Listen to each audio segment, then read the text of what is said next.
And the Corbin High School Marching Band with their presentation prior to tonight's game. We'll be back in a moment with Corbin High School football as the Red Hounds take on the Whitley County Colonels right after this message from our sponsor. And the Corbin Red Hounds back at home tonight, sporting a 3-victory, no-loss record. The last one, a narrow escape over Madison Central by 14-13, taking on Whitley County tonight. And we're pleased to welcome back to our microphone and color commentary tonight, Bill Hoover. Bill, you had a good trip to Minnesota. We had a good time. We had a good time and finished high up there. Came in second, and glad to be back, though. Glad to follow the Red Hounds. Okay, Bill Hoover and his team went up to Minnesota in the national finals, fans. This is no small thing. And they finished second in the national finals for men over 35. Is that right in softball? That's right. We were defeated by a team from Detroit. Again, our congratulations, Bill. That's quite. Last year, Kentucky's state champion. This year, the runner-up and national runner-up this year. Well, our football game is underway now. It's taking a bounce all around, taken at about the 15 and returned to the 30-yard line. It was Danny Steele, 5'8", 148-pound junior on the return that time. Danny, in a very crucial part of last week's game, when Corbin initiated the touchdown drive, had to field a punt, did in fine fashion, returned it about 5 or 6 yards, and that's where Corbin set up to win the ball game. The Red Hounds set to go now from their 32-yard line. A lot of changes tonight because of injuries, and we'll be telling you about those. As the first handoff of the game goes to Bill Storms. Storms, who ran off about a 30-yard beautiful run last week to help Corbin get out of a very precarious position late in the ball game, opens tonight with a 3-yard run up to the 35. It'll be second down and 7. Talking about those injuries, well, Nooners Reedy, one of those, normally playing quarterback. We're starting Mike Jackson here tonight. He hands off to Fox. Fox, good running, gets the first down across the 40 to about the 43. And Bill, Corbin getting their first down here after 2 plays. Yeah, Fox is, I haven't seen him play in 2 weeks now, but he's hitting that hole quick. And another good thing that I see pick up here early is Larry Helton is downfield, and he's blocking downfield and taking defensive people down, just playing with a good level of intensity. First and 10 from the 44 and across the 45. Well, the whistle sounds. That fumble did not occur, as Storms gets a couple of yards to the 46-yard line. Injuries really taking their toll, and we've got at least 4 starters out tonight. Yeah, we've got 4 to 5 people that are out tonight. But another thing, it's a good time to have it. Whitley County 0-3, and not to take anything away from them, but it gives our kids a good time to heal here and not take any chances to any more of a serious injury. There's that sophomore Fox again. He hits the hole in a hurry, gets it across midfield down to the 49. He's looked good here as a sophomore. Yeah, he's a good, strong runner. He looked good the first game, and from everything I understand, he's improving with every game and running hard. He gets about 5 yards. It's going to be 3 yards shy of a first down. 3rd down and 3. Corbin on a drive, starting from their 32-yard line now. In 4 plays, they run it down to the Whitley County 49. Jeff Page, number 58, out of the ball at center as Mike Jackson hands off this time to Lanham. Lanham following the blocking to the right side, puts it across the 45 to about the 43-yard line, some 6 yards, and Corbin gets their second first down of this game. Yeah, Lanham that time looked like he just leaned in there, had a pretty good hold, just leaned in there. It wasn't really a good strong tackle, just seemed to get tripped up, but still picked up 6 or 7 yards. The ball at the 43 of Whitley County.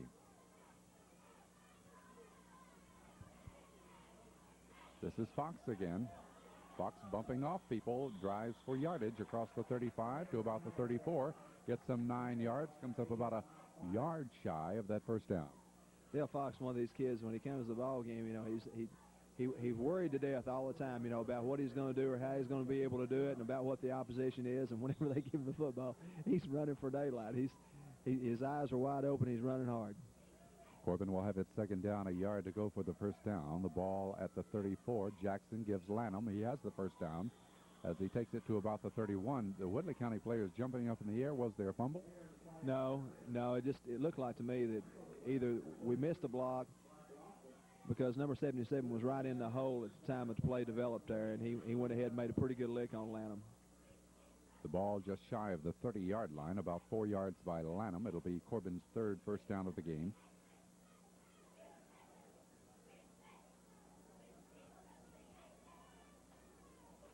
This is Fox. And Fox has moved close to the 25. Bill, we've seen about 3 plays out of Corbin, and they're running basically the same thing and getting 3 to 5 yards each time.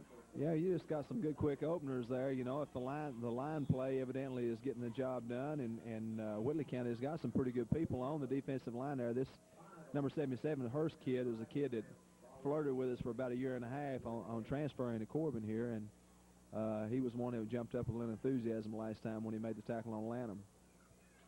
Second down and 5 for the first down, and this time I'm still trying to find the ball carrier. Apparently Lanham.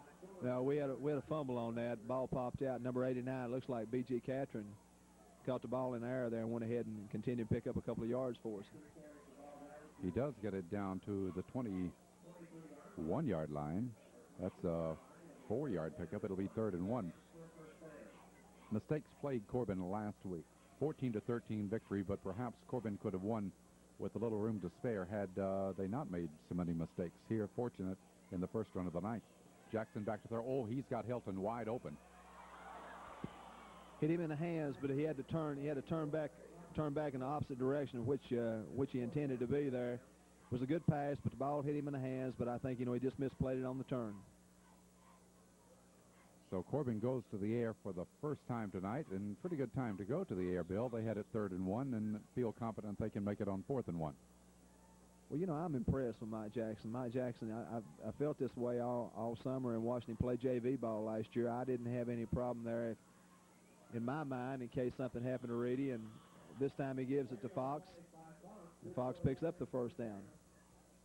Corbin gets their 4th first down inside the 15. They're going to mark it close to the 14-yard line. So the Red Hounds wanted to go for the strike and almost got it as Helton broke free. But the ball thrown just a little bit to his left. Now they get the run of 6 yards out of Fox. Steely now. That halfback slot to the left side. Fox is hit. He goes down inside the 10 at about the 9-yard line. Nice drive underway. Oh yeah, Steely just came in. He made a fine block that time. It was a good run by Fox, but Steely made an excellent block. It's inside the 10-yard line, a 5-yard run. It's going to be 2nd and 5 for the Hounds now.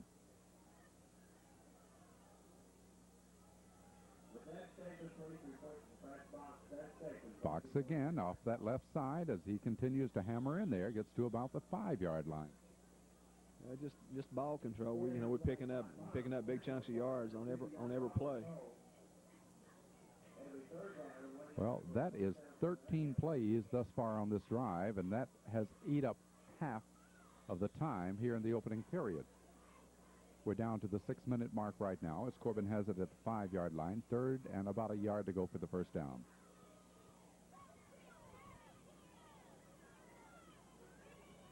Storm driving. He'll get the first down, but not the touchdown. Bangs it into about the 2-yard line as Bill Storm tries to power it right up the middle. Bill Taylor for Whitley County. I don't have size on this kid, but Bill Taylor was the man that met him there at line of scrimmage or a little bit beyond the line of scrimmage. Made a fine tackle. Corbin's 5th first down on the run by Storms. So they're set up for the score here with first down and goal to go at the 2.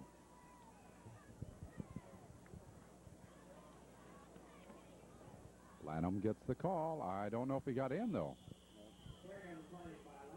The tackle that time was made by I didn't see it that way from here, but evidently we got 6.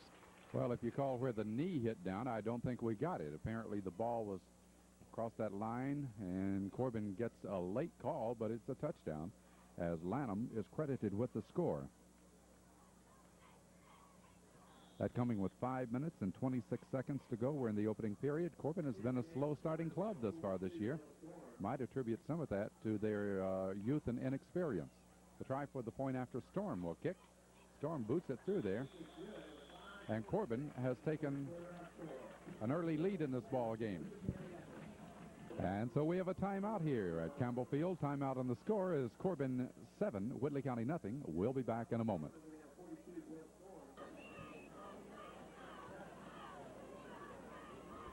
Here's Storm now. Didn't get a good leg into it that time. It takes a lot of bounces. Gets down to the 15. And Danny Staley, one among many Redhounds down there, to put down the ball carrier at the 24-yard line. I think initial contact that time was made by Dwayne Miller, 5'8", 170-pound junior. Ball be resting on the 25-yard line of Whitley County. For Whitley County now, they'll run at quarterback Hubie Reeder, number 14. Ronnie Sears at a halfback, number 23. Tim Llewellyn, number 48. And the fullback, number 41, Brian Veach.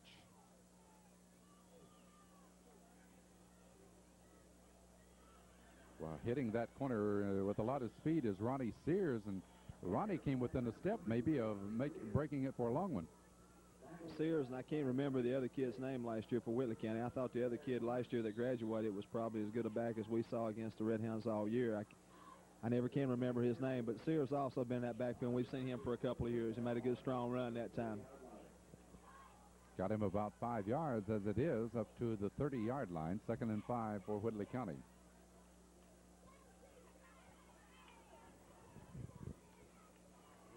And let's see, was that Sears again or Veach? Yeah, Sears again. So he gets it up to about the 33-yard line, a couple of yards shy of the first down. Looked like it Rose and Storms and probably Robbie Smith, it looked like on that last tackle. So Whitley County showing some enthusiasm here as they approach the line of scrimmage. Quarterback Reeder. Boy, watch him go. Hey, this is enthusiasm, and a good run up the middle for the first down. As Sears, he's carried the ball 3 times, and he's running with real good enthusiasm. Robbie Lamb comes up to make the tackle for Corbin, but the ball is up to the 41-yard line. That's a run of 8 yards on that play.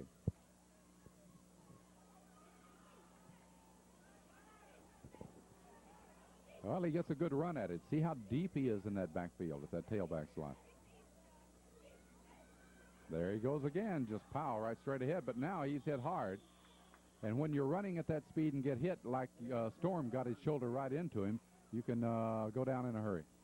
Yeah, you got Storms and also number 75 for the Hounds. You got Mark Hensley, 5'11", 186-pound sophomore that time, also on initial contact. Sears has carried the ball every time. He's got a deep set in the backfield. He's got about 2 people that are running out of the backfield trying to pick up blocks for him, as well as Whitley County's got an extremely large line there. They got a good-sized offensive line. Bill, since you pointed it out, let's look at this. Number 62, Bobby Steins, 220-pound sophomore.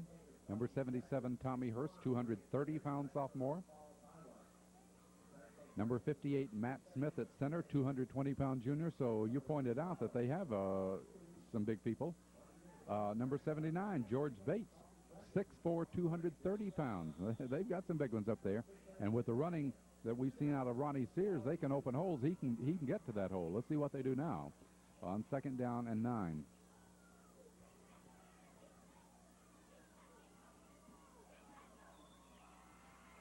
Well, that's the first deviation in this handoff, this time to number 48, Tim Llewellyn.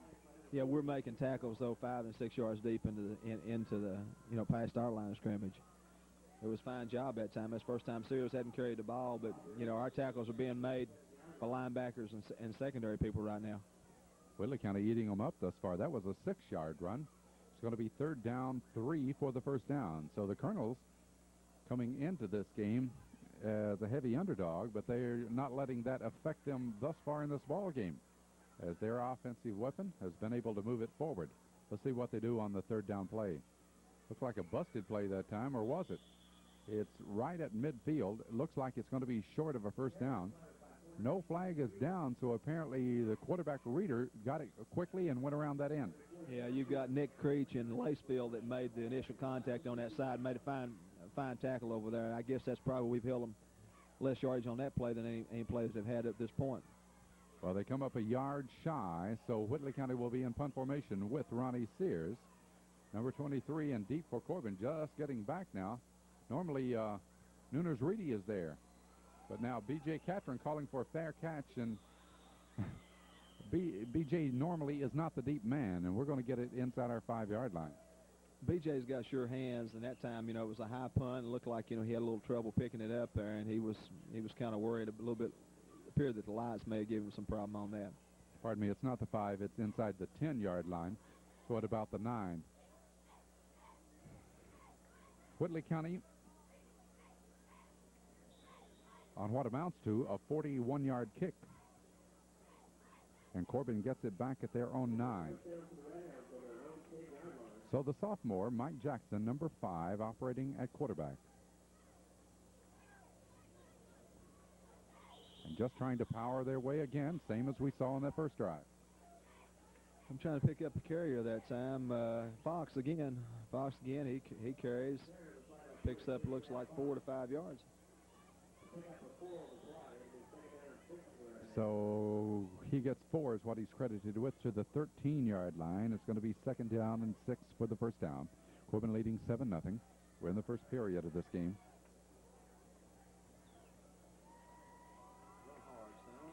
Well, he bumped into a couple of his own men that time trying to get out of there, and that was just enough reaction time for Whitley County.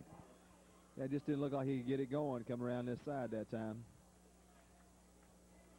Let's see if there's any gain at all on that play. Nothing at all on that one. So that's going to leave Corbin from their 13-yard line, faced with 3rd down and 7. Fans from Whitley County are quite jubilant. Not many fans here from Corbin. No, we've got Robbie Lamb just came into the game. He's going to play. Looks like he's going to be the tight end on this side. Lanham's come out, and we've got 2 setbacks in the backfield. Fox and Storm. Oh, and they try to open it up to Fox up the middle, but he didn't. I don't think he got a first down.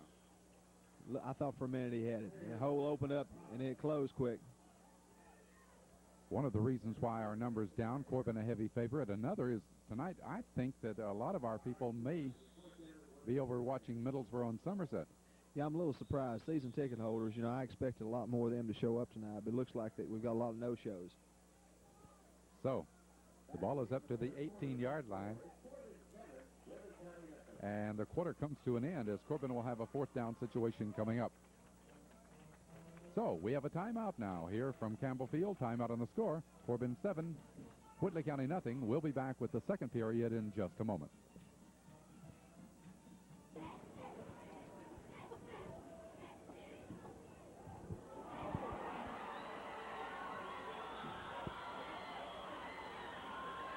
Bill Storm doing the kicking. Normally it's Nooners Reedy, and Bill down deep, and we suffer the consequences of it. Storm's time he got the ball, he had a chance to make one move, and he tried to rush it, but he had 2 to 3 people from Whitley County that were right on top of him. They saw that. They knew what was happening. They picked it up. So Whitley County does get on the scoreboard.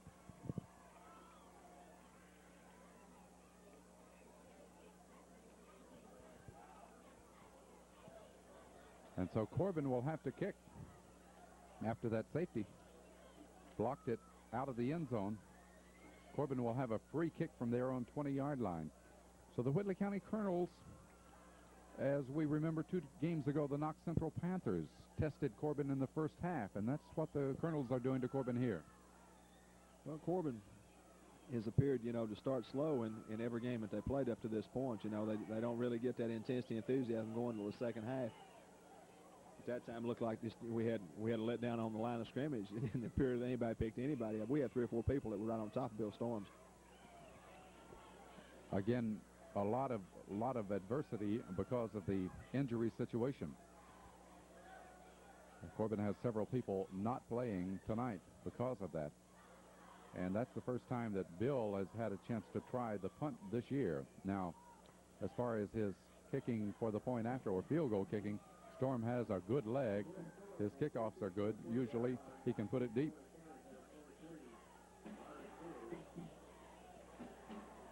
I guess the rule's still the same here in high school football as it is elsewhere. You free kick it from the 20-yard line. Bill's free kick will be off the tee. I agree with that. I know what he can do from that distance with that kind of a leg, but I'm not sure on the punts. Tonight's game being presented by the Pepsi-Cola Bottling Company. The choice of every Corbin generation. Here we go.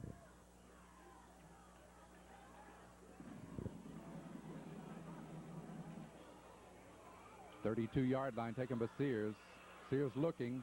Sears, good run back. Across the 50 down to the 47-yard line. And this kid can go. Sears came to play. We've got tackle that time was made by McDaniels, number 27 there. Jim McDaniels, 5'9", 156-pound junior, tripped him up. Catron kind of closed in on that, number 89. First down and 10. The ball will be at the Corbin 47-yard line for Whitley County.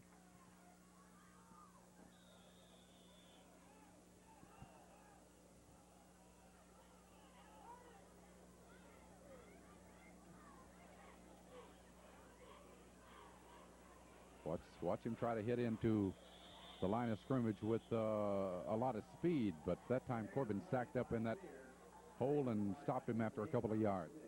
I tell you what, though, I'm impressed with what Whitley County is trying to do. You know, Tom Sears gets the ball with a deep set there, and he's got two people in front of him, and plus what you got on the line of scrimmage. You know, if they're doing anything at all on the line of scrimmage and two people right in front of you, you're going to pick up 4 to 5 yards there, and that appears to be what they're going to stick with because they have moved the ball.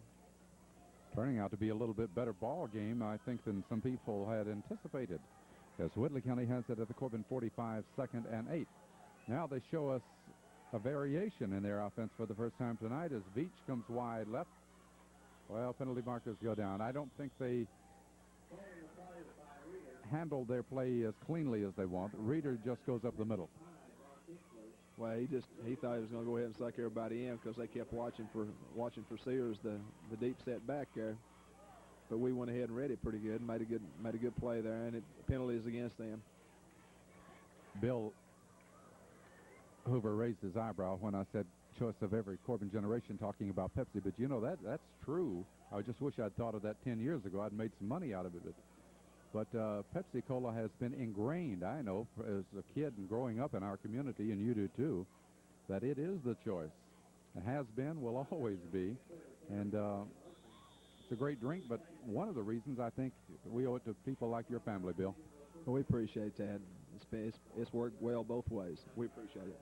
Here we go now. The 5-yard penalty has moved it back to the 49-yard line. Looking to pass. Reeder shoots it down. It's incomplete. Intended for John Jones, I believe. Yeah. Number 17, or is it number 19? No, number 19. Mike Sears off on that corner. Well, quarterback, you know, had an open man over. He threw the ball pretty hard and had a sideline he was trying to work with. Ball went in there. He hit him in the hands, but he didn't hold on. Whitley County now from the Corbin 49-yard line will have it third down, about 13 yards to go for the first down. Now they're going to bring Mike Sears wide to the left side. John Jones is also over here. They got them all shifted over here. 3 backs on the left and 1 behind the tackle, so to speak. Reeder looking to throw. He's going to run, and he's hit hard now. That, I think, is the best defensive play tonight. It was a good play. You know, you flood everybody on that side, and a lot of times if you've not seen it and you don't know how to adjust to it, we had to bring 3 or 4 people out there to stack up on this side. The thing about it is quarterback roll that time, and Barry Rose came up with a tremendous play. Barry Rose was there to make contact and shut everything off. He's number 74 out there, and he made the tackle for a 3-yard loss. It'll be 4th down and 16, and now Corbin gets everybody back. Steele, Catron, and Martin. Got Smokey Martin over there. Had a tremendous game last week from what everybody tells me. Right, he came in and really played a great role. That's a high kick. Catron calls for the fair catch and fumbles it. I think he got back on it. BJ, I believe, was making sure that his signal was going to be seen so much exaggerated that that might have interfered with his catching the ball. It did. I was worried about the same thing. He started waving that hand, you know, to make sure everybody saw that he was going to make a fair catch, but it took away from the concentration on getting the ball. But Corbin does have it back after they had kicked to Whitley County after the safety. And the Red Hounds take it at their 22-yard line.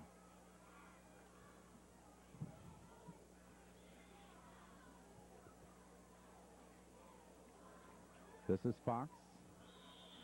This is something that we've seen, what, 6, 7 times already in the ball game. Something I watched that time. I got to say it because I've been looking for it. The Hurst kid from Whitley County, who's got a lot of beef on him there, that time he was isolated completely on the line of scrimmage. Page kid, one of our youngsters, is playing center there. He did an excellent job, stayed with him, and Hurst, you know, it was no contest. It was an excellent block by Page. He's number 58. He's over the ball at center right now as Jackson deals it off to Lanham. This time Bates, 6'4", 230-pound senior, just hits him right straight up. Well, also you got Hurst on that. You know, he was on that play, made good contact. We're going to be faced with a third down play now, as actually a yard lost to the 25. Corbin's air game behind Jackson about to be tested, I believe. B.J. Catron wide to the right. Well, it's still down, and the wise thing is done right there, I believe, by number 23, Lanham. Rather than try to pick it up, he just falls on top of it. I didn't see how everything developed. I kept watching the line of scrimmage there. I was watching Page and was trying to watch Hurst and see if there was going to be anything happening. Evidently, Jackson just didn't get out of there, and he just made a bad pitch behind Lanham. Lanham made a smart move in getting on the ball. He swiped the ball around, coming out, rolling out, and it hit one of the defensive players, knocked it to the ground. He picked it up. I believe he hit a defensive player rather than his own offensive player. Never got control of the ball again. So Corbin has to give it up on a punt. And Storm will get it out of there. Low, end over end, driving kick upfield. Here's Sears, 45, down to the 41-yard line. And the first man upfield for Corbin, number 63, makes the tackle. That is Chris Hart. Chris Derby Hart made a fine play that time. Sears had the ball. He had good momentum. He had it. I thought that he had opportunity to get to the outside, but Chris Hart made an excellent play that time, tripping him up. I think he did more than that. It looks to be that he may be injured. And Whitley County, is that 23 down? I'm not sure. It's in that same spot. If it is, they would sorely miss number 23, Sears, because he's done a fine job thus far.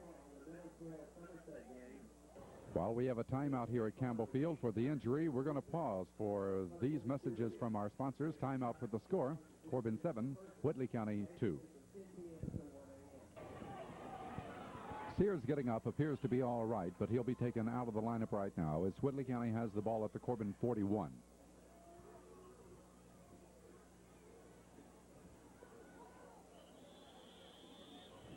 Everybody kind of bunches up in that middle there. I think it was John Jones, the ball carrier. Or was it? No, number 33, Mark Lawson, who came in for Sears, carried the ball. Got a yard, that's all. So Whitley County just inside the Corbin 40-yard line on their third offensive possession. We'll send wide to the right side Mike Sears and Jones wide to the left. This is 2nd down and 9. And the quarterback goes down. You know, it looked like to me he was going to pump long and then run, but it looked like that Robbie Smith, he just inhaled him that time. Robbie Smith and Laceville on that side, both of them. No, let's see, Helton and Smith on that side. Fine play. So it's pushing him back to the 45-yard line. Whitley County will have it 3rd down and 15 now. They've shown us a lot of formations here tonight.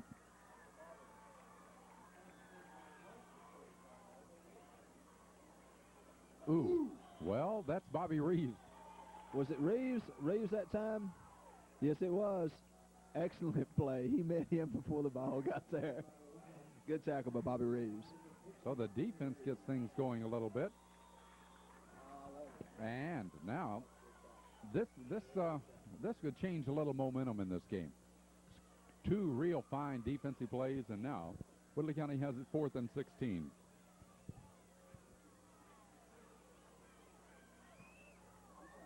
And that's another floater upfield. Catron's going to run with it this time. He'll go down, but Corbin will have decent field position up around the 26-yard line. Something to worry me a little that time. You got 3 people back there, and it's something you usually worry about. 3's usually a crowd, and we almost had one that time. We had Steely and Catron both moving on the ball and taking a chance of, somebody misplaying the ball that away. This is a little different than we've had in the past, or is it, Bill? Is my memory, have we dropped back 3 in the past? No, we've usually just gone with 2 people back there. So now Catron wide to the left side. The ball is at the 21. Nobody touched defensive end. Defensive end, he read that completely. Nobody there. He met Fox back there about 2 steps after he got the ball. He's a sitting duck right there when he gets no blocking, and that's what happened that time. It's going to be a loss back to the 17-yard line. And talking to some of the coaches last week, these were some of the mistakes they were making the fans weren't aware of, things like that. Nobody taking off their man. A defensive end, he sit from the outside that time. He knew just exactly where the play was going, and nobody even touched him. 2nd down and 14. Jackson looking to throw. Jackson throws over the head of Catron. Little mix-up right there. I tell you, I don't know who did it, but that same defensive end came that time, and somebody read at that time, and they went ahead and put him right out of his shoes. It was a good block. Catron cuts in and stops, and then wonders which way the pass is going to go. The play didn't flow cleanly. No, the pass just seemed to be, he broke to an area, and he went ahead and threw the ball either behind him or over him. Now it's going to be 3rd down and 14 to go. Ball back at the 17-yard line, and Corbin will have to utilize a timeout right here. Well, while we have timeout, let's talk about what's coming up next Thursday night and Friday night here in Corbin, Bill, because it's the highlight of our season, I think. It's the Hall of Fame induction ceremonies that begins with the banquet on Thursday night at DuPont Lodge, Cumberland Falls, and then we conclude with the presentation of the awards and all, and reception, and then the game here with Harrison County on Friday night. And for those that went last year, it was a tremendous affair. What can we expect this year?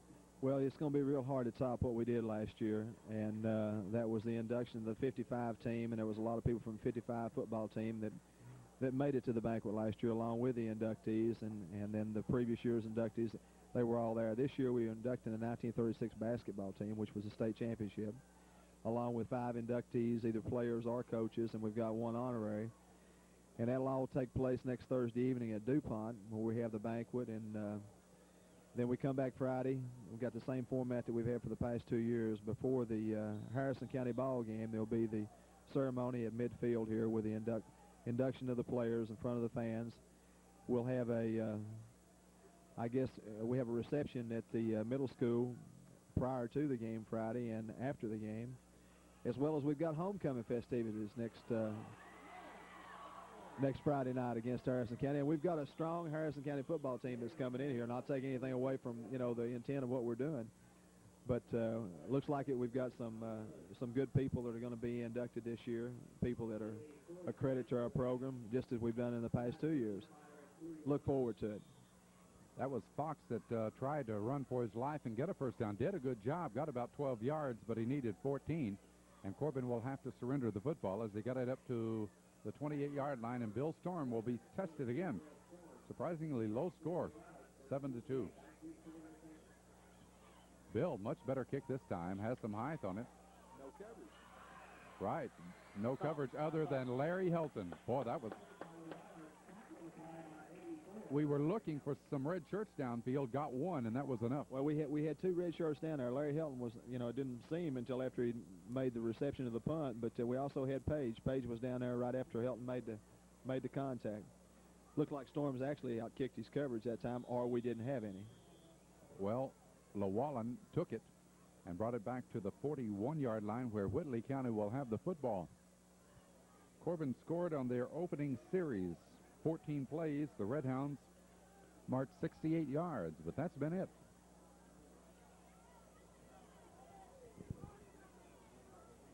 QB Reeder is the quarterback, number 14.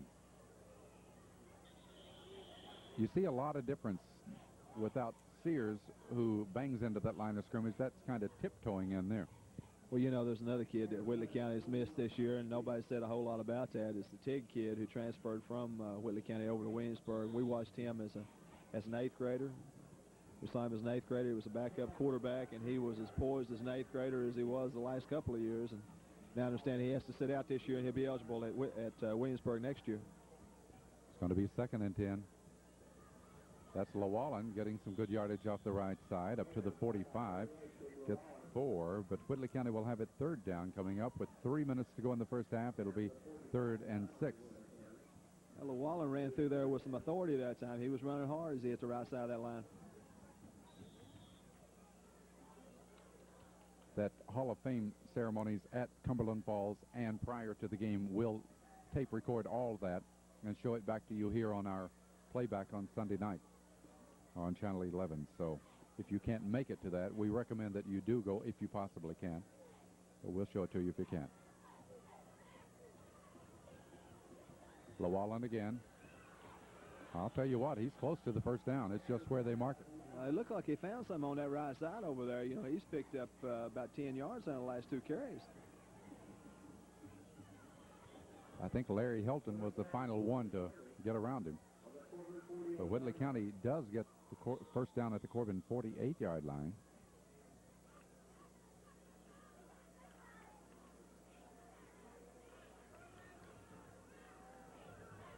That's their 2nd first down of the game.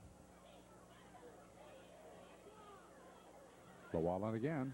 Well, footing part of the problem, but Hart was the other part. Yeah, I had Chris Hart was right there, and also the footing, as you said. He went down about the time he saw Chris. Loss of 1. I'd like to talk about our sponsors that make all of this possible. And, of course, Davis Salvage on the Falls Road, just south at Oak Grove, has all the parts for your car or truck at a big savings, new or used. Matter of fact, they can go out and pull some of those used parts off. They're just like new and save you a lot of money. Llewellyn again. Looks kind of like a rodeo out there, riding them down. It looked like they bulldogged him pretty good that time. We had Mark Rapier over there along with, we got Foreman, John Foreman. And Smokey Martin was on that tackle, too. Oh, he got him 5 yards. 3rd and 5 now. Ball is at the Corbin 44-yard line. I think as much as anything what Whitley County's doing here, killing time, and that's about as important. If they can go down less than a touchdown down, that's a great accomplishment for the Whitley County Colonels. We're down to 45 seconds in the first half.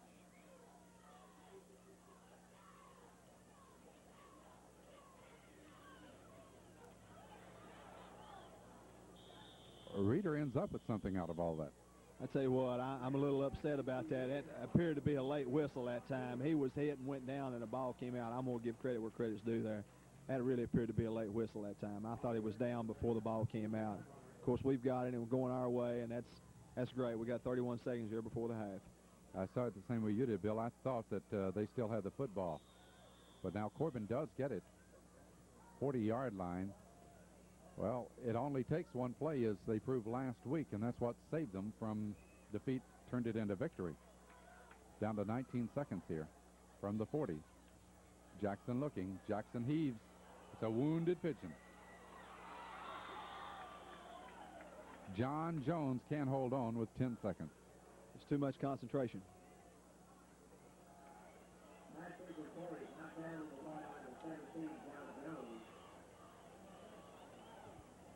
You want to try to strike, but you also take a chance when you put it up like that. Well, I thought about it when he had the man sit out this side, and you said, you know, we struck early, we struck late with very little time last week. Remember the Millsburg game just before half. Got time for another one here. He throws it over the middle. Now you're going to have to do some running on this one. And time will run out, I believe, or will it? 2 seconds to go. B.J. Catron gets it. It's a Corbin first down at the Whitley County 46-yard line. Corbin does call timeout, so one more play. Well, if I didn't know any better, I'd say that Cotton intended that ball to go somewhere other than where it went that time. He seemed to be telling Larry Helton that he didn't run the correct pattern. We got, like you said, we got 2 seconds left here, and there's a timeout, and so obviously we are going to try to put the ball upstairs. Well, this is about where we had it last week against Madison Central, in the vicinity of the 45-yard line. And Mike Jackson hit Larry Hilton on a dead run down that right sideline. It was a beautiful pass play. Whitley County obviously playing for that, but so was Madison Central. And when it's done right, there's nothing you can do about it. So that's why you call timeout and hope you can get something out of it with just 2 seconds to go. So we'll see what we shall see here as both Catron and Helton come wide to the right side. Got to go all the way with 2 seconds to go. The ball at the 47.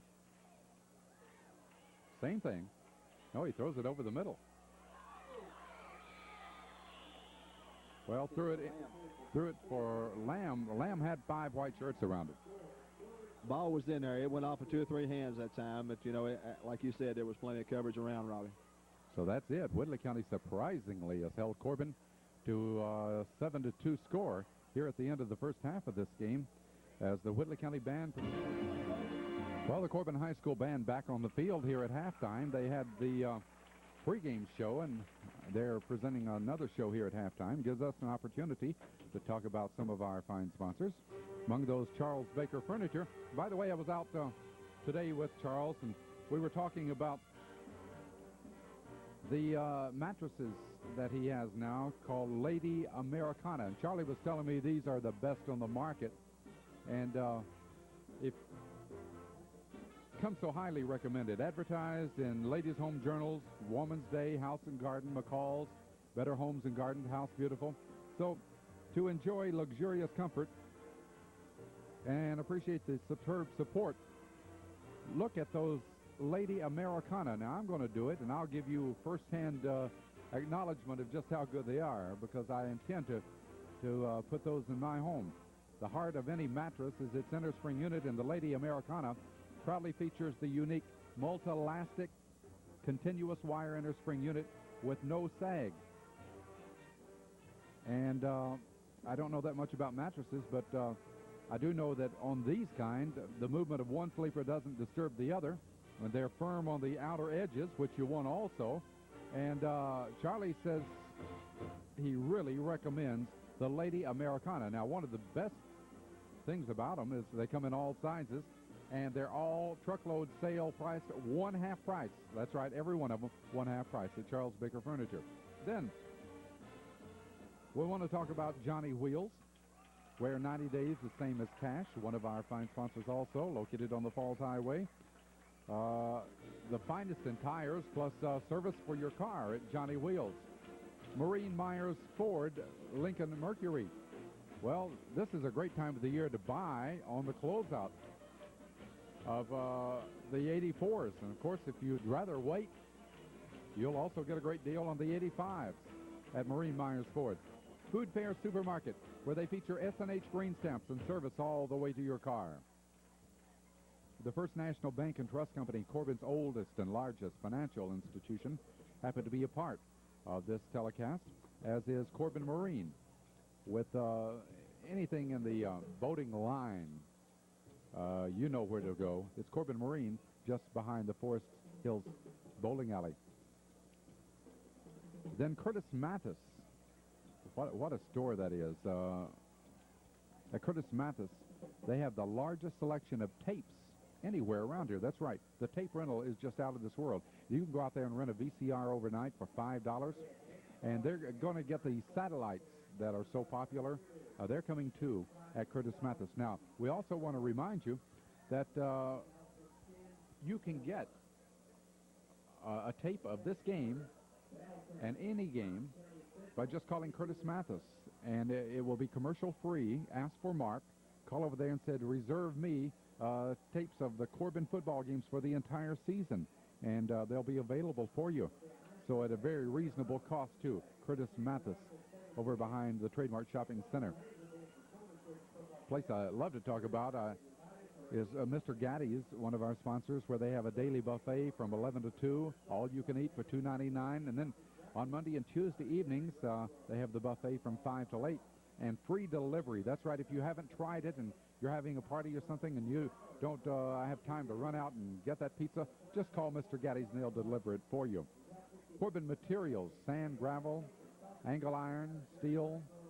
Well, that's Corbin Materials. Also septic tanks. They're located on South Main in Corbin. Forest Hills Pharmacy, well, when you're looking for Hallmark products and you want the complete selection, it's as close as Forest Hills Pharmacy in the Forest Hills Shopping Center. They have all the Hallmark cards, Hallmark products right there, and of course we know that they're the very best. We like to talk about low aluminum because swimming pool, it's that season of the year to put in one. Yes, do it now. Low aluminum, the pool professionals, if you do it now, you'll be ready for next season. Another of our sponsors is Distad Jewelry. Distad's for over 50 years of integrity and experience in the jewelry line. Laurel Gardens, for your beautiful yard, garden. Think about the fall planning and go out to Laurel Gardens where they have such a great selection. The Hall Watson Furniture Company, home of quality home furnishing since 1922, and they feature the Broyhill Showcase Gallery, 23 beautiful room settings over at Hall Watson's. Tri-County Insurance, Bill and Sharon Crook are good people to deal with. And we recommend them because they can take care of all your insurance needs at Tri-County Insurance. Lowe's Sporting Goods, they're located in the Trademark Shopping Center, and they have anything you need, footballs, basketballs, tennis rackets, you name it, you'll find it at Lowe's. The Corbin Deposit Bank and Trust Company, featuring Tellerific, 24-hour banking at your service, and it's nationwide. That's the Corbin Deposit Bank and Trust Company. And we also want to mention Corbin Tire Center, your Goodyear dealer on the Falls Highway. Roger Mumford, a good friend of ours, can take care of all your tire needs and service needs for your car at Corbin Tire Center. Gambrel Chevrolet, Oldsmobile, Cadillac, and Toyota, complete line of a great popular selection of cars there. So those are part of our sponsors here for our football games here on this Sunday night. And we appreciate them being right behind our sponsorship of the telecast and, of course, supporting the Corbin Redhound football and basketball as these people do. And we're ready now for second half activity. This is Don Estep with Bill Hoover, Gene Harless, and Dale Johnson for Televid Sports. Corbin kicking off to start this second half. Bill Storms.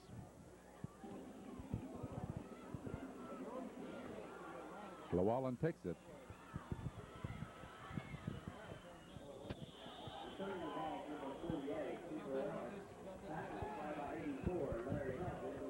Now, Bill, you got to think about Whitley County. They've been playing without their best running back. I guess he's their best. He showed very well in the early part. Ronnie Sears, and they're still able to keep this game intact here.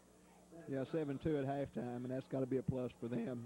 On the opening kickoff, we had Dwayne Miller that came down. Just did miss the tackle, but Larry Helton again coming downfield, showing a lot of aggressiveness and made the tackle on the kickoff. Whitley County will start this series from their own 27-yard line. The quarterback is number 14, Hubie Reeder. He fumbles it. He gets it. He'll go nowhere. I think the Corbin defensive line, after a few minutes of action, started really charging off that ball and doing a much better job. Played a little better there toward the end of the half, the defensive line did. Seemed like that they were meeting everything, but then again you had Sears that wasn't in the game at that time, and Sears had been, getting big chunks of yardage. Whitley County actually loses a yard on that play. Second down and 11 now.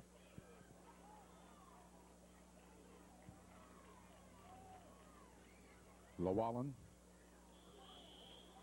It was Sears. Now it's Llewellyn. Tackle made that time by Lacefield on that side. He playing defensive end over there, and he did an excellent job that time. He was right around his ankles, and he stopped him, maybe just maybe a half-yard pickup. We'll call it third down and 10 now for Whitley County. They've had no luck whatsoever in their passing game. Let's see what they do here.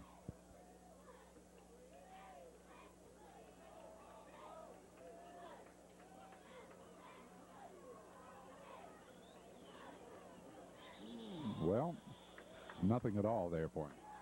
Smith that time by Robbie Smith, Barry Rose, and number 75, I believe, is Hensley. And we had Mark Hensley. All three of them met him right there at the line of scrimmage. Now, considering the field position, Corbin should get good field position. There in that second quarter, Whitley County was able to get the ball in good field position. When they kicked it to Corbin, the Hounds had poor position. But here, the deep man, Catron, at the 42. Catron's going to field it. 45, midfield, and down to the 49 of Whitley County. So Hounds have room to operate here. BJ's got good speed. He just couldn't get to the corner that time. They had it sealed off pretty good. He sure hands that time, showed it. I see Larry Helton on the sideline without his shoulder pads on, and he seems to be, favoring the shoulder a little bit. They're looking at him. Doc Park's looking at him right now. Corbin will have the ball at midfield. Their first offensive series of the second half. Leading by just 7-2.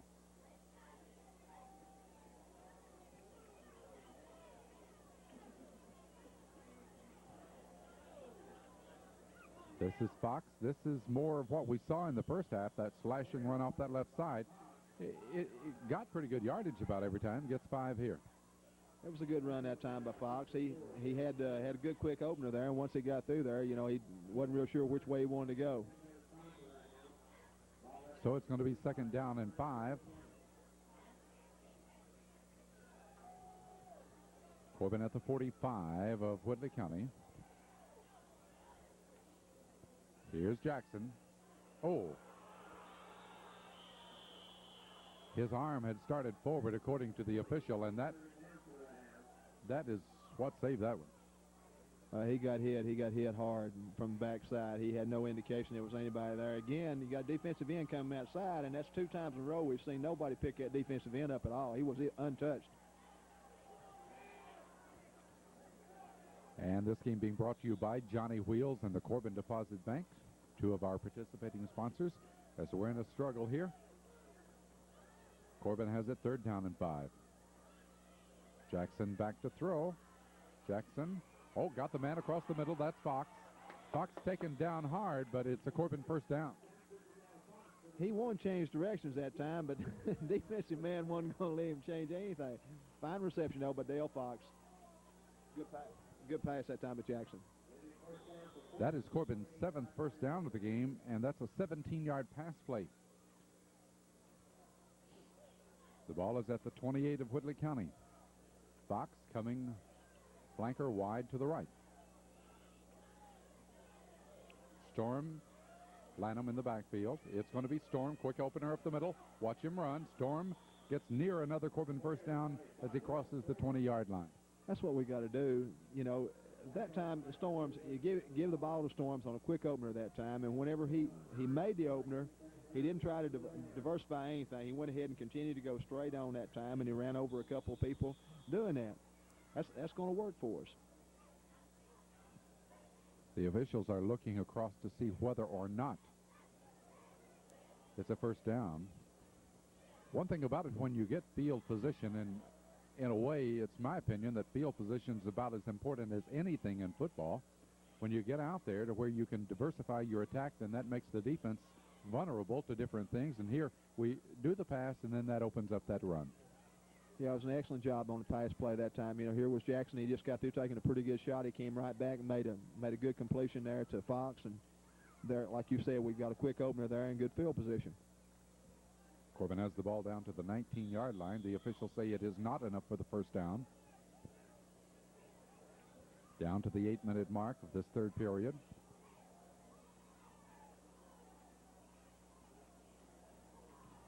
That is a first down by Bill Storms as he turns it into the 15-yard line. And the Red Hounds are threatening here in this third period. Right side of our offensive line appeared that time to come off the ball excellent that time. Of course, we went to the left side, but our right side of our offensive line came off the ball excellent. 8th first down of the night for the Hounds. Next week, it's Corbin and Harrison County in what we might call our Hall of Fame game.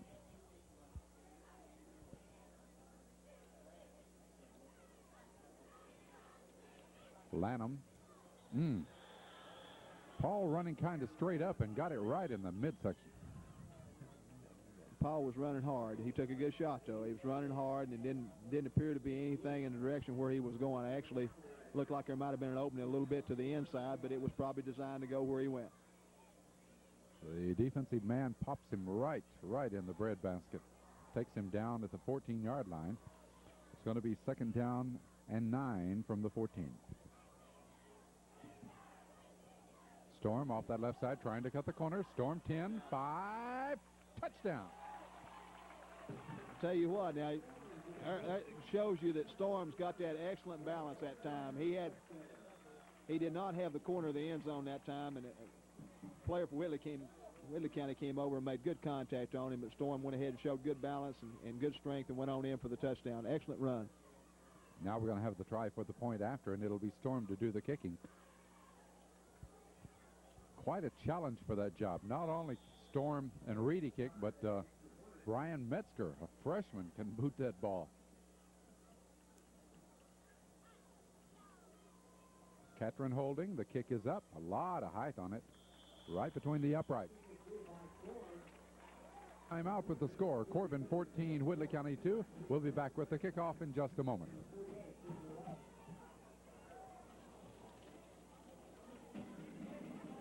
There's Storm's kick, a hard one to handle, but it is handled at the 23-yard line. And if I didn't, was that 23 Sears in there? He was running like Sears. No, it's 33. Boy, he came upfield. 33 is Mark Lawson. Has returned the ball to the 31-yard line, where Whitley County will take it right now. Whitley County's offense has not collected much tonight. And so when they get the ball in bad field position, they've not been able to generate anything. And the last time it gave Corbin good field position and a touchdown drive. Reeder looking over the middle. He's got his man, but he can't hold on. The intended receiver, 88 Bob Fife, 5'11", 170-pound senior. Chris Hart was right there to put the headgear and the numbers on that, and I think it may have had a little something to do with the pass.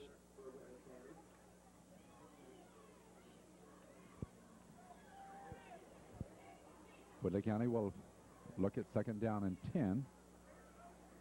Ball at the 31. Llewellyn in motion to the right. And so Whitley County fails to do anything up the middle of the line. Corbin reacting. Whitley County going nowhere as the ball carrier, the fullback Brian Veach, stopped right at the 31. It'll be 3rd and 10. You had Robbie Smith on the tackle that time. Robbie Lamb was on the tackle, and we had 59. I believe that's Clevenger. No, Donnie Elliott. Number 59 also on the tackle. Mike Sears to the right, John Jones to the left. Here's the 3rd down play for Whitley County. Reeder looking. He's got the short pass set up, but it'll go for a loss. Corbin reacts very well to that, and Whitley County loses a couple of yards. Had Mark Rapier over there on the tackle, along with number 63 for the Hounds, Chris Hart. Chris Hart again on the tackle. Whitley County will have it 4th down and 12 now. It's back at their 29-yard line. So, as was their first possession this half, Whitley County has to kick it, and Corbin should get good field position again. Martin, Steely, Catron, the 3 deep men. Well, that's another nice kick out of there. 35-yard line. This is Catron. 40, 45, midfield. Catron needs a block. Catron gets down to the 35-yard line. Boy, I tell you what, we're looking at somebody that didn't get a block there. There's one block between here and pay dirt. Excellent run by B.J. Catron. Got the corner that time. That's something he didn't get to do on that last punt. He has put the ball back at the 35. That's a 30-yard return. And Corbin leading by 14-2 in excellent position now to open up on this lead.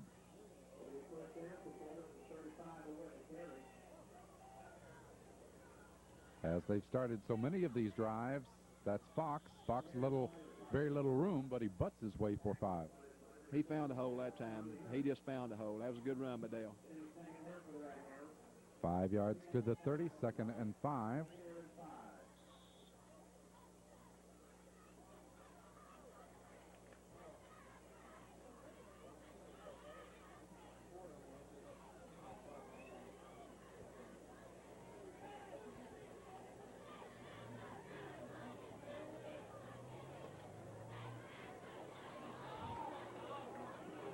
Penalty markers go down as Lanham gets hit after getting 3. Paul's got to find some place to go.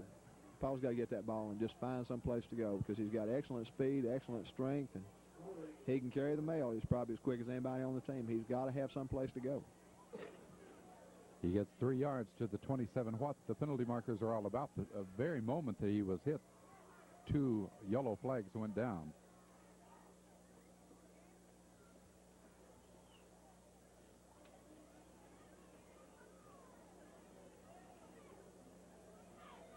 Southern Cablevision offers you a world of entertainment.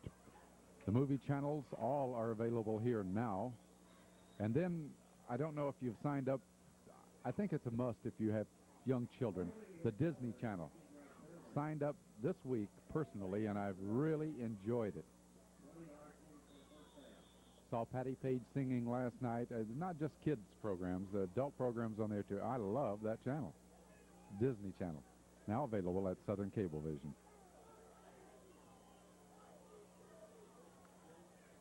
Jackson throw. Oh, he's got him. Can he get it? Oh, Catron, hold on. A juggling act. He just couldn't hold on. Excellent effort. We've got a kid in the game right now, number 40, Darian Steely, who's a freshman. He's in at the halfback position, and got a freshman in there. He went ahead and got a little taste of something there. He went in and made an excellent block right into the line of scrimmage that time, allowing Jackson to have time to go ahead and make the pass. Well, the penalty had pushed the ball back to the 45-yard line. And from there, Corbin will have it 3rd down. A long, long way to go. 3rd and 20 right now. Going to try the run. This is Steely. He gets a couple of yards to the 43, and it's going to be a 4th down play. So the Hounds' good field position because of the penalty didn't pay off. Steely's going to be a good one. You know, I watched him over here early in the season. They had a little scrimmage over here with Bryan Station. He went in, came in the ball game when they put the JVs in, and did an excellent job. He runs hard, and he's going to be another Steely that's going to help our program greatly. Bill Storms back in punt formation, will stand at his own 45-yard line. This is a low kick. And Llewellyn will take it at the 10, 15, 20. Flags go down. Llewellyn's bouncing off people. Bobby Reeves from the back and Smokey Martin, I think. Yep, both of them finally get him down. Smokey was going to take his billfold after he got him there. Smokey's all over him along with Reeves that time. They made good contact. He broke 2 or 3 tackles, but Smokey's right on top of him. A penalty marker will be dropped. Again, give a lot of credit, though, to Llewellyn. I thought he was down at the 20-yard line, but had some of those red shirts just bounce off of him. The big guy kept going.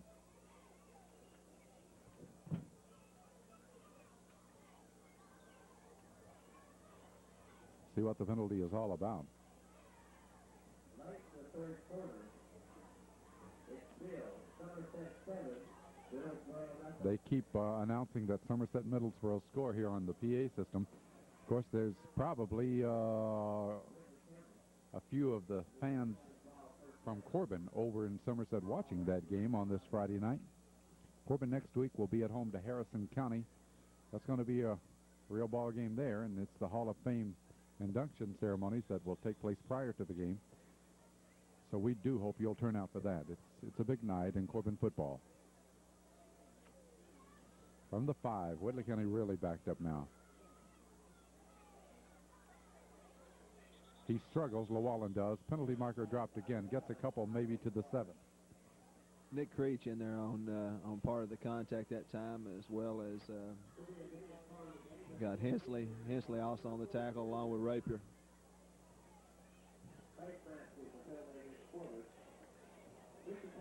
Penalty against Corbin will help the Colonels a little bit.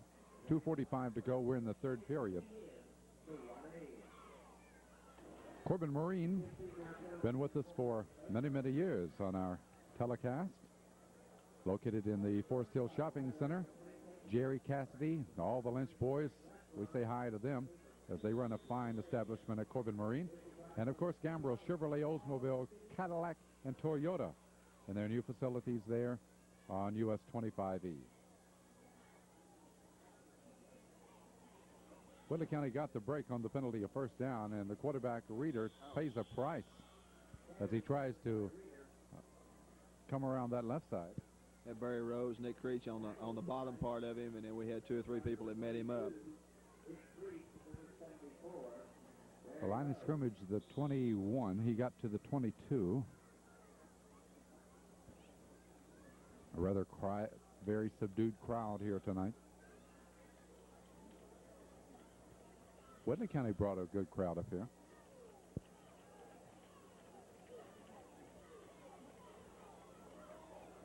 Llewellyn, hear those headgears popping. He'll go down after getting short yardage.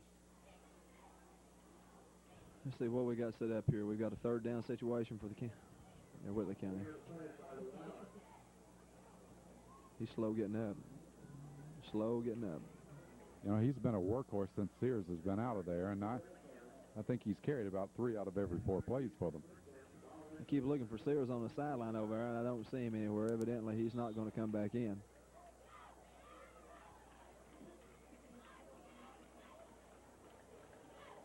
Whitley County has it 3rd down and 7. Wideouts both ways. Reeder back. He pumps. He pumps again. He's going to run. There's Hensley. Big number 75. Evidently, he didn't have anything that time. Our secondary evidently had it bottled up, but Hensley was in there on the bottom part of that along with Storms.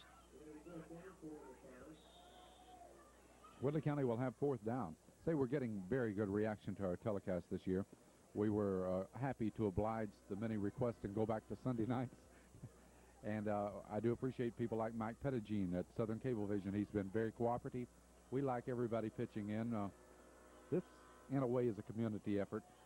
To have a community that can watch their high school team on the replays, I think everybody appreciates it. Here we go. BJ.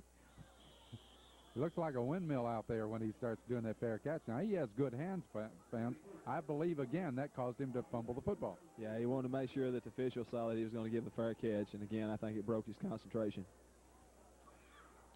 So Corbin will have it at their 42-yard line now.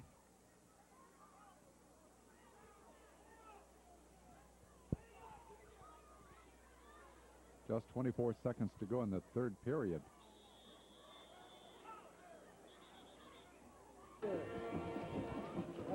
You know, one of the great things about this year's football game, all these peanuts to go with our Pepsis up here. Oh, Corbin Materials, yeah. They have the products that you need if you're a contractor or if you're a homeowner and constructing something. And then Charles Baker Furniture. We told you about the Lady Americana sleep sets. Now, let me tell you, 1/2 price. They've got that truckload sale. Right now's the time to save on bedding at Charles Baker Furniture. Oh, we're ready to go now as we near the end of this 3rd period of play.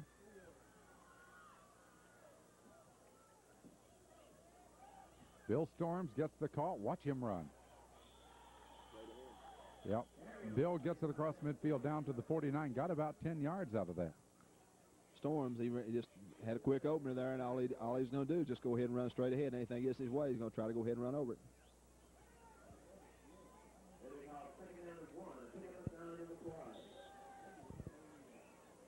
Second down, less than a yard to go as Corbin will get a playoff, I believe, now before the end of this period. Down to 5 seconds. This is Lanham. Cut that corner, Paul, as he gets the first down to about the 42-yard line, and we're going to reach the end of 3 periods of play. Of the 3rd period of play, and after 3 quarters, it's Corbin 14, Whitley County 2.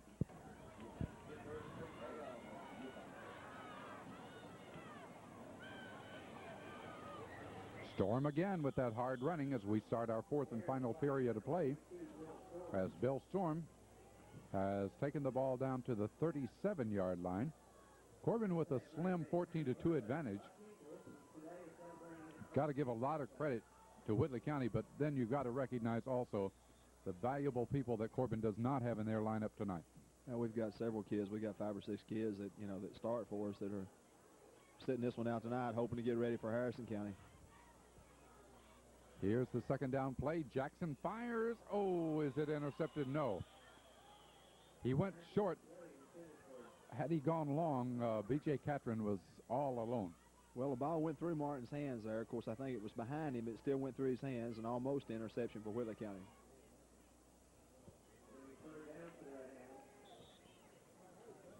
Corbin really has a sophomore-dominated lineup out there.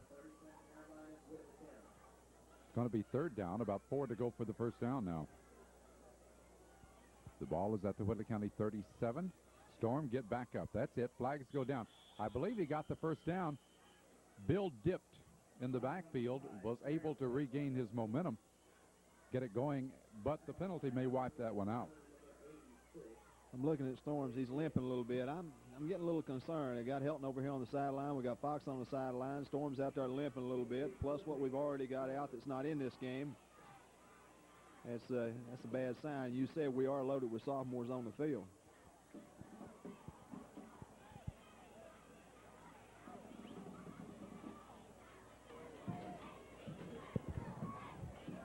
Well, we like to talk about our pool professionals, Low Aluminum.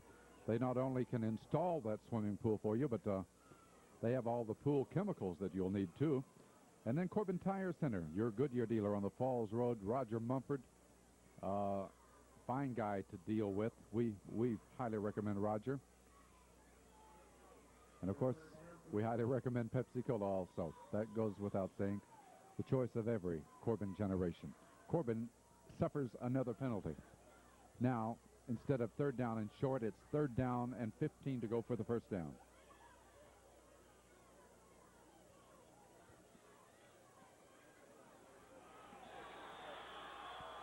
Terry looked downfield, and when he looked downfield, I think he saw so many white shirts around Catherine that he might have done the wise thing, but, he took a pretty hard lick. You got a defensive end here that 3 times tonight, Robert Cole, 5'11", 170-pound senior, that has made 3 quarterback sacks. We got a penalty on it because there's two other people decided to jump in on that, but Cole's been right there 3 times tonight for a sack. We could be the recipient of this one if we are. We needed about 15.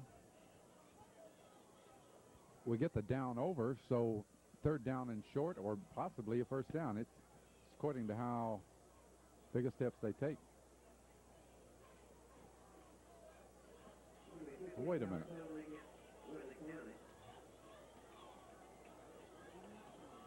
I'm seeing wrong or something. That didn't end up 15 yards. Well, from the point of the foul, okay. Roughing the quarterback from the point of the foul gives it third down and 7 yards to go. Instead of third and short, it's going to be third and 7. But the main thing is that Corbin will have another chance at it. And a 14-2 lead. The official said it was a dead ball foul. Corbin won't get another chance. It's the down had already been played, and so it's going to be fourth down, and Bill Storms will be in front formation. Tim Llewellyn, number 48, deep for Whitley County.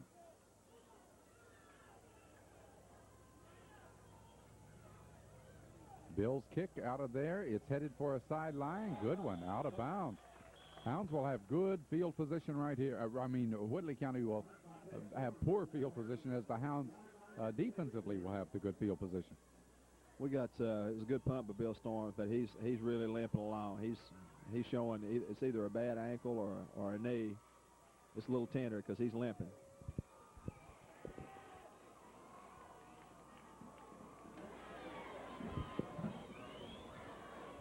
From the 7-yard line, Whitley County will attempt to go now.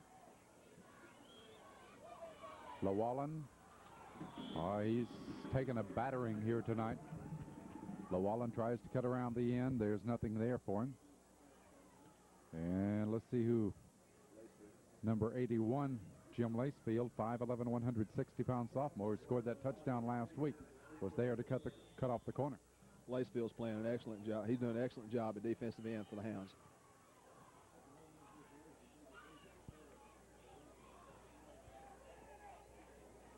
We're down to 10 minutes in this ball game.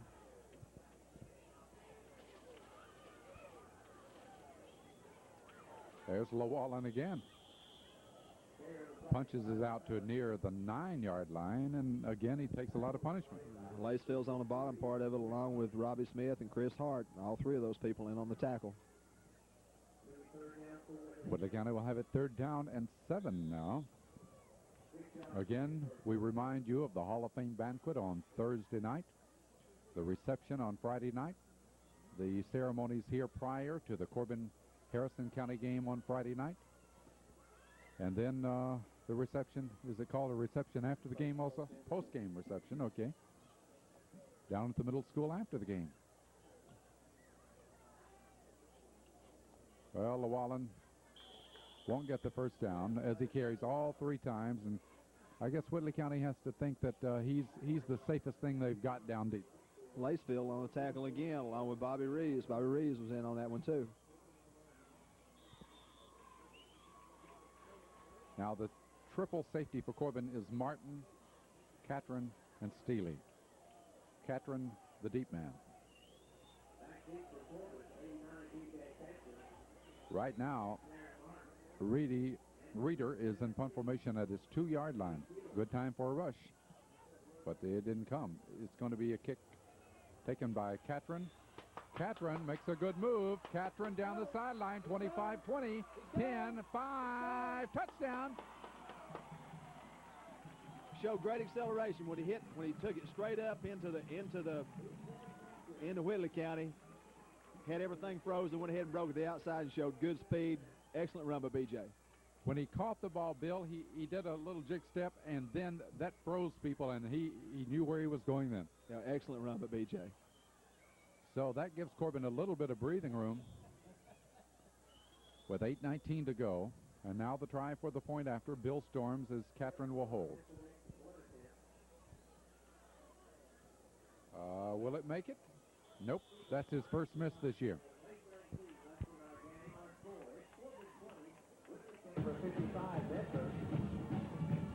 Well, we have Metzger kicking off. The freshman we talked about, number 55, Brian Metzger, because Bill Storm is limping badly, and that probably caused that miss a moment ago. Boy, you're talking about a leg at the 5 into the end zone. Oh, is that kid happy? Is that kid happy? Number 55, Bill. How about that? I tell you what, he's got an excellent leg. You know, they tell me that he was kicking some 50-yarders the other day, and they actually tried for him. They thought about trying him for a 52. I think it was a 52-yarder in a JV game this week. They didn't let him try it, but there's also a chance he might have hit it. Well, that means Whitley County will get the ball out at the 20-yard line. Corbin leading by 20-2. And Whitley County has had very little offense the second half. Other than the penalty first downs, that's all they've had. Whitley County will stop play right here. My good buddy, Bill Crook now. Let me recommend him to you for your insurance needs. He's conveniently located over on Master Street across from East Corbin School. Life insurance, auto, homeowners, whatever you need, go over and see Bill and Sharon Crook. They are fine people to deal with for your insurance needs. It's Tri-County Insurance, okay? And then fine people also are the Distads. Sonny and Jerry make you feel so good when you go in there, and not only that, they know their jewelry and they have the finest and integrity and of jeweler you can trust. That's Distads, and they're located downtown. So go in and see them, won't you?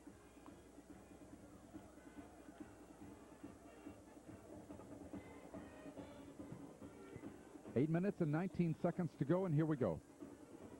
Whitley County at the 20-yard line.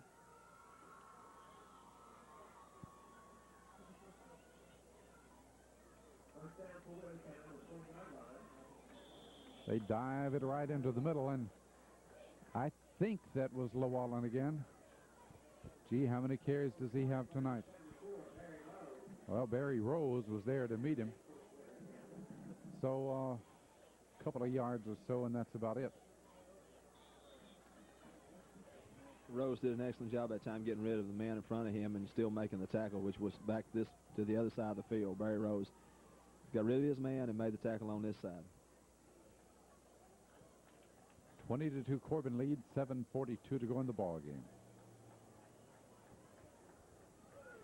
Hubie Reeder, junior quarterback, number 14, and the penalty marker goes down, so somebody has an infraction along that line of scrimmage. Hey, Bill, quite a day for Corbin High School. The Big Blue UK has two fine products on that squad. Yeah, we've got Pennington and Frederick both up there this year, and they pretty well, from what I understand, weathered the storm and showing a lot of excitement and enthusiasm about what Kentucky's supposed to do this year. And I know that the whole community is very proud of both those two young men. I know most everybody knew about Martin Earl Pennington being on the squad, but Mike Frederick is one that has met the challenge. Well, I tell you what, both of them, I think, went from hating it to liking it, from what I understand. First week and a half, I think, it was kind of military training for them, and they said they'd done everything that they'd been told to do, but they realize now they got to do a little bit more. Here we go. Whitley County batted up in the air. I think it was Rose that knocked it up, and it goes incomplete. So that stops the clock with 7:15 to go. Yeah, it was Barry got a hand on it that time. Wideouts both ways. Slot man to the right side. Reeder back to throw. Reeder in trouble. He slips between a couple. Takes a pretty hard lick. I think that's Lacefield. That's Lacefield. He hits you that way. He hits you with authority. Let me say a little something else here, not taking anything away from the other kids that we've got playing throughout the state and other places. We've got, I understand Greg Taylor is running second team tailback over Western. They moved him from defensive back to offense.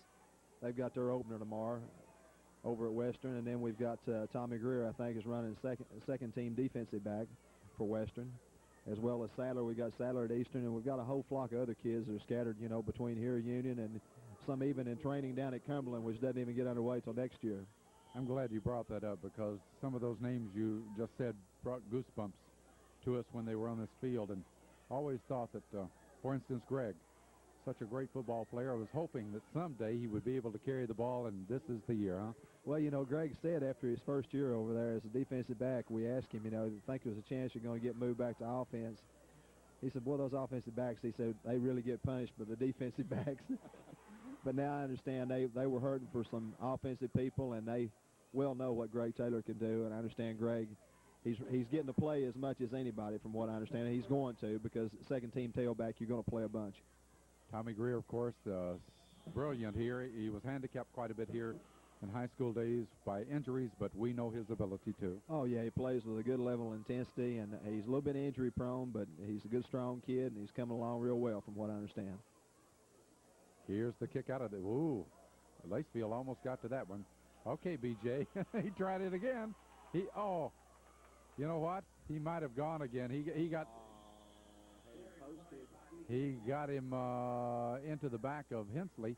But how about that little move again? He decided to open the door the first time. He'd go ahead and do it again. Nice move. Knows how that key turns, doesn't he? And had he not bumped in there, he had traveling room maybe down this left side. Who'll ever know? But he had the right idea again. Getting that experience could be valuable. You know, sometimes when players are on the sidelines with injuries, others fill in, and this can benefit a team. Some of these kids are showing what they can do. Uh-oh, here's Jackson. He's got Catron. Oh! You got to give credit to Llewellyn. I thought he played it pretty good defensively. Llewellyn did an excellent job that time. Jackson, again, that time, he stood up and stayed in the pocket the way he was supposed to, and on the release, it looked a little bit like a wounded pigeon, but again, it was on target, and BJ could have came up with the catch, but it was a little bit deflected at the end. The ball is at the 40-yard line. It's second down and 10 for Corbin. Now, Catron comes out of there, and Martin's in his place.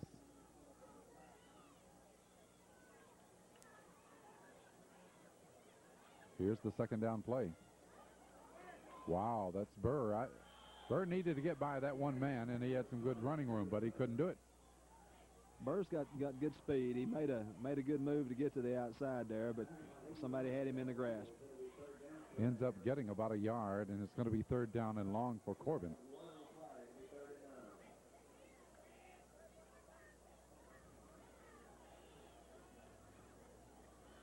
Well, 3rd and 9.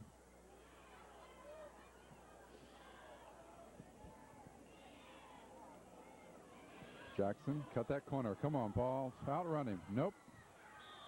Llewellyn, and a penalty marker goes down. Well, Wallen's got pretty good speed. Lanham almost had the corner. He had the corner there. He'd have probably picked up another 10 or 15 yards there.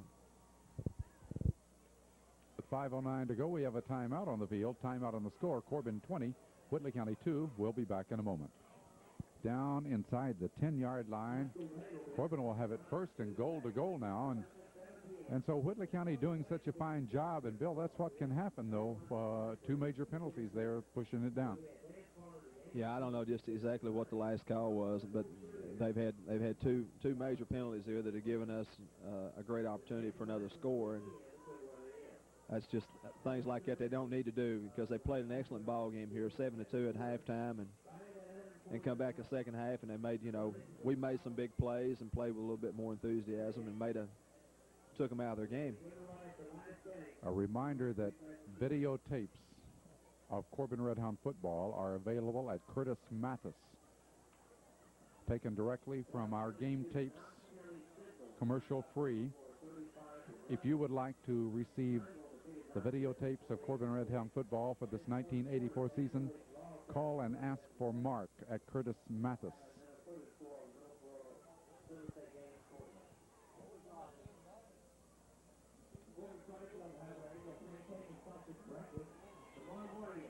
Corbin set to go just inside the 10-yard line. Next week, Corbin and Harrison County. The crowd very passive tonight, but Corbin, young football team, they need the crowd support next week, no doubt about it. We know that many of you perhaps are watching tonight that were not at the game. This gives you an opportunity to stay at home and watch this football game, but we encourage you to be here. Well, they're still talking about something down there. Well, they finally given. Here we go. Corbin, an excellent opportunity now. When it looked like they would about have to give up the football, they're down inside the 10. And this is Mark Rapier, and watch that kid go, go, go. Touchdown. He was hungry. He wasn't going to be denied. He knew where the goal line was at. Whenever he broke the line of scrimmage there, he made 2 or 3 moves there. He just snaked his way into the end zone. Excellent run by Mark. That's the first time that he's touched the ball tonight, and before that, Burr was getting ready to cut around that corner. So these kids coming off that sideline into the game, and both of them doing a fine job. Now we're going to see Metzger, number 55. Let's see where this ball hits. The post office, okay. Ooh, look at that thing go. I'm impressed. That's an excellent leg. Excellent leg. Great young kicker we got there.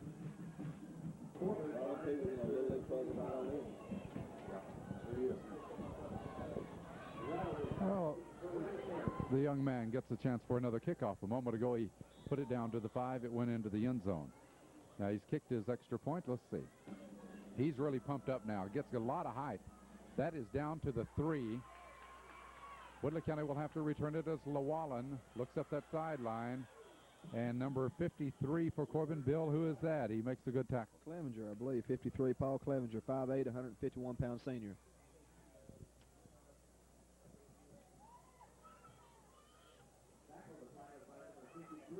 Years ago, when I was in high school, the kicking game was hardly ever there. And now, look at that. Reedy, Storms, and Metzger all on one team that can kick the ball. Yeah, all 3 of them kick. We had last year, if you remember, we had Pennington who he kicked it from Everett's all the way downtown Harlan. Whitley County set to go from their 22-yard line.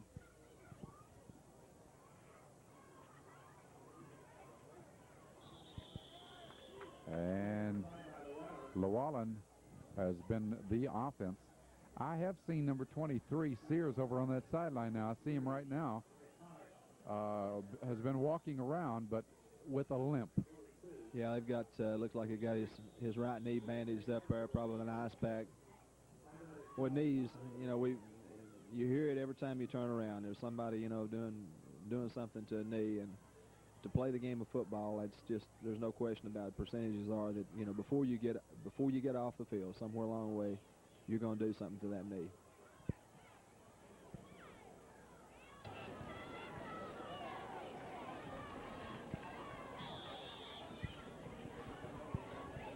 Whitley County second down and 8 yards to go now. 4.5 minutes remaining in our ball game. Llewellyn the other way. Well, that's one of his better gains tonight. It's not a first down as he gets it up to about the 29-yard line. Whitley County will have it third down and short. I believe that was Kelly Ferris, number 7, that we heard the contact. I think Kelly came up out of the secondary that time and made contact on Llewellyn.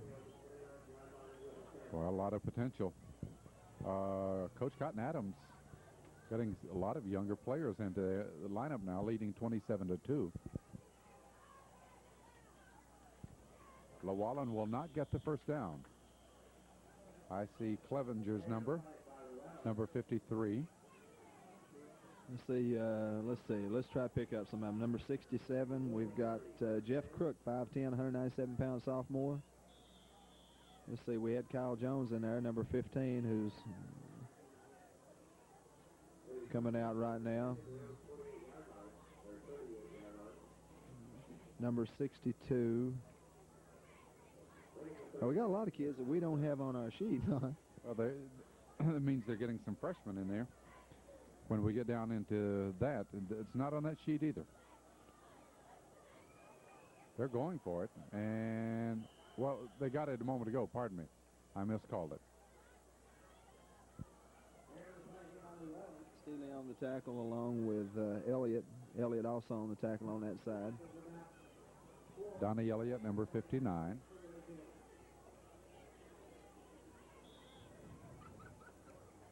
Number 79 for the Hounds. That's got to be Rollins. Brian Rollins, little bird cage.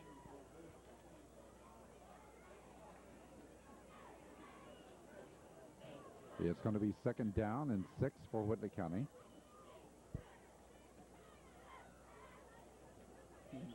Well, they keep punching it up. I like this. I like this. I wish I knew who all of them were going in and coming out, because they go in and come out fast. Yes. We are not supplied those numbers, and a game that we thought was going to be a runaway. Coach Jones up here in the first half with us against Knox Central, we said, now we need some of those numbers, and he said, I'll be right here. So in the second half, he was down on the field coaching, so we never did find out. I see Scott Miracle, number 32, playing the corner on this side. Okay, make contact.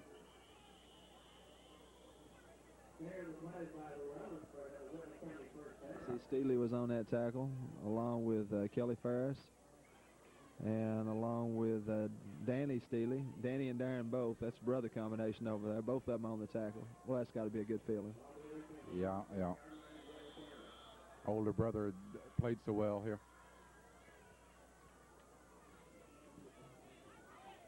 We're gonna be hearing some of these names. You talked about Eastern, Western UK earlier, Cumberland and Union. That's going to be fun. Have a lot of our locals playing there.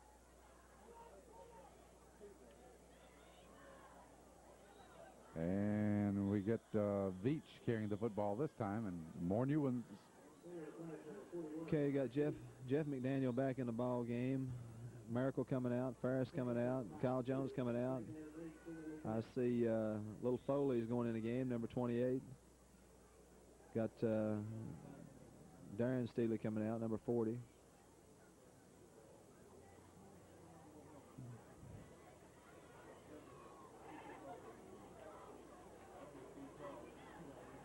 Down less than a minute to go in our ball game.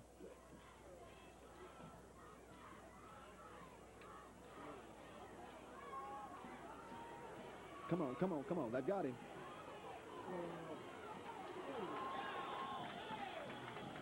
You know, if we get a good spot here, they didn't get it.